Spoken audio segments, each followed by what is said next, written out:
رات کے وقت ایک گیدڑ ایک گاؤں میں داخل ہوا تو دیکھا کہ ایک جگہ ایک مرغا بیٹھا ہوا ہے۔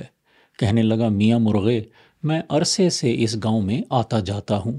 تمہارے والد سے میرے گہرے تعلقات تھے۔ ان کی آواز نہایت ہی سریلی تھی۔ وہ میری خاطر دو چار بانگیں دیا کرتے اور میں خوش ہو کر چلا جاتا۔ مرغا کہنے لگا، میں بھی اپنے والد سے کم نہیں، ذرا سنیے تو میری بانگ۔